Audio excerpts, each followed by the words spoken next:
High বন্ধুরা, good afternoon সবাইকে। আজ আমি বানাবো চিকেন কষা।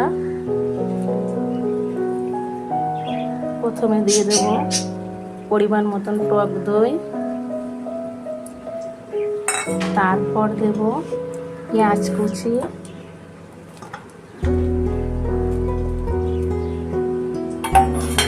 তারপর দিয়ে দিচ্ছি পরিমাণ মতন নুন,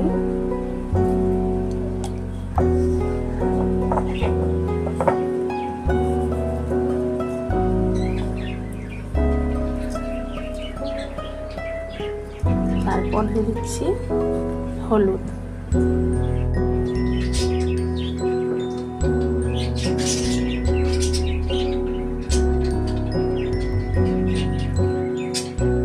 তারপর দিচ্ছি আদা রসুন পেস্ট,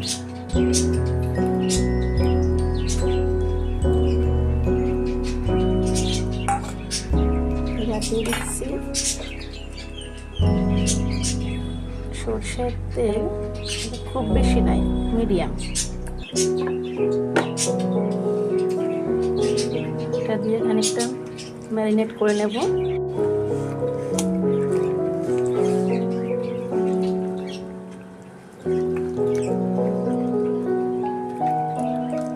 জায়গাটা একটু ছোট হয়ে গেছে, একটু বড় বাসন নেওয়া দরকার ছিল, যাই হোক।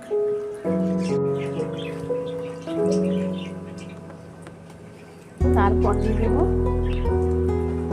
এটা, সঙ্গে অনেক কিছু আছে, আজকে একটু অন্যরকমের বানাবো যেহেতু চিকেনটা। শুকনো লঙ্কা আছে, গোটা ধনিয়া আছে, গোটা জিরে, আবার দুটো তেজপাতা দিয়ে সব একসঙ্গে পেস্ট করা হয়েছে। 4টে তেজপাতা এর সঙ্গে দিয়ে ম্যারিনেট করে রেখে দেব।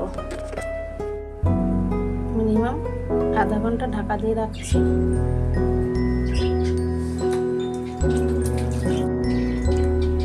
ততক্ষণ আলুটা আমি ভেজে নিই।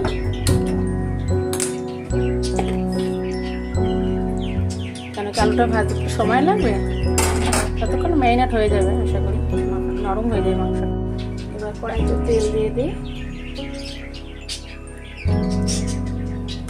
আলুটা ভেজে নিই। এবার আলুগুলো দিয়ে দিই।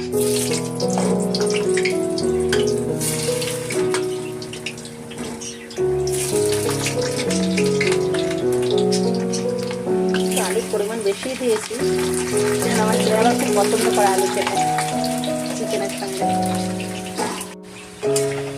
আলুটা ভাজা হয়ে গেল, আলুটাকে একটু ভাজা হয়ে যায়, এবার নাড়িয়ে নিই।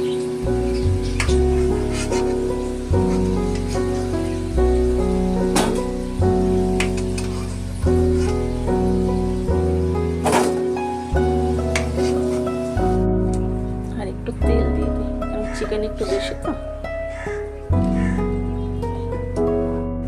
তেলটা গরম হয়ে গেছে, একটু পরিমাণ মতো জিরে দিয়ে দিই। আমরা হচ্ছে জিরে খাই, বেশিরভাগ রান্না ক্ষেত্রে আমাদের জিরেটাই চলে।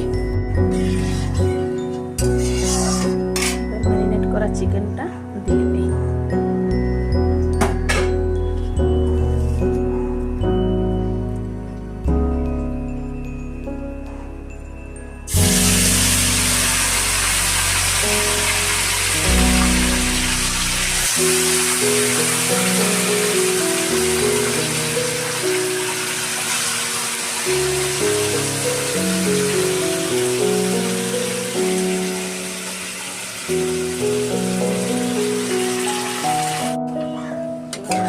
একটু নেড়ে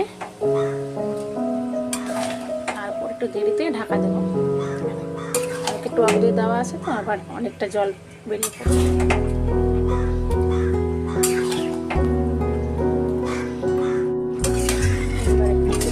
ভালো করে নেড়ে ছেড়ে ঢেকে দেবো। চিকেন তো ভালো করে ঢাকা দিলে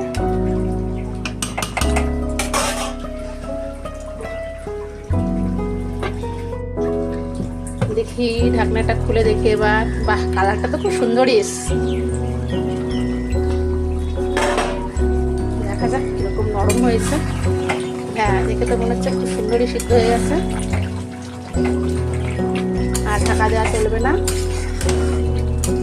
ঢাকা দিলে দেখতে হবে, লেগ পিস খুঁজে পাওয়াই যাবে না। ভালো করে ঢাকা দিয়ে দিয়ে কষিয়ে নিলাম, কষানোটা হয়ে গেছে। এইবার পরিমাণ মতো একটু গরম জল দিয়ে দেবো, মানে গরম জল না দিলে তো ঠিক হবে না, না।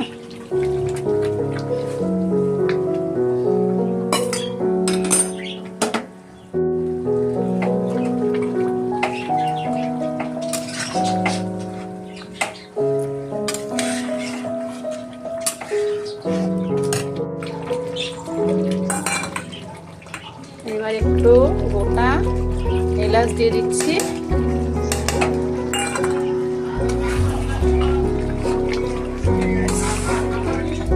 চিকেন কষা রেডি।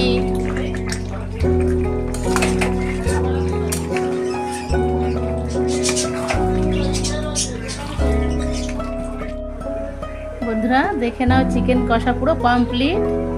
আজকে সবার আগে তোমাদের দাদাভাই খাবে, কেন কি এখন আর ছেলেদের খিদে পায়নি বললো। সকালবেলা অবশ্য লুচি খেয়েছে ওরা।